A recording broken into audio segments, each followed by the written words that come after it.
ধর্ষণ ও নারী নির্যাতন ঘটনায় যখন উত্তাল সারা দেশ, ঠিক তখনই নিজের সাথে হওয়া ঘটনা নিয়ে বোমা ফাটালেন অভিনেত্রী জিনাত শানু স্বাগতা।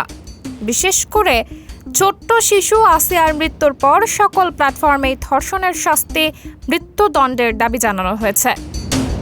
সাধারণ মানুষের মতো ছবিজাঙ্গনের তারকারাও বর্তমান পরিস্থিতি নিয়ে নিজেদের উদ্বেগের কথা জানিয়েছেন। তবে ধর্ষণ নিয়ে বোমা ফাটিয়েছেন স্বাগতা, জানিয়েছেন তার জীবনের বাস্তবতার কথা।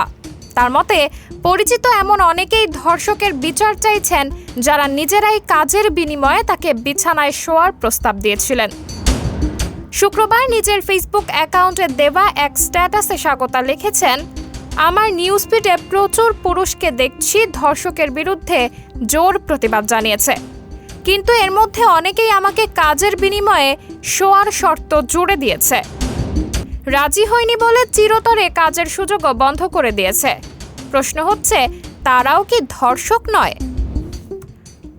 অভিনেত্রীর এই পোস্টে একজন লিখেছেন, তারা তোমার অনুমতি চেয়েছে, জোর জবরদস্তি করেনি ইচ্ছার বিরুদ্ধে। তোমার যেমন না বলার স্বাধীনতা আছে, তাদেরও তেমন কাজে না নেওয়ার স্বাধীনতা আছে। স্বাগতা পাল্টা লিখেছেন, এটা হলো সিন্ডিকেট করে কাজ বন্ধ করা, যেন আমি বাধ্য হই ইয়েস বলতে। টেকনিক্যালি ধর্ষণ, যদি কাজ করতেই হয় তাহলে রাজি হতেই হবে। তবে কারা কাজের বিনিময়ে আপত্তিকর প্রস্তাব দিয়েছিল তাদের নাম ফাঁস করেননি এই অভিনেত্রী। সাবরিনা জলিল, সবার কথা।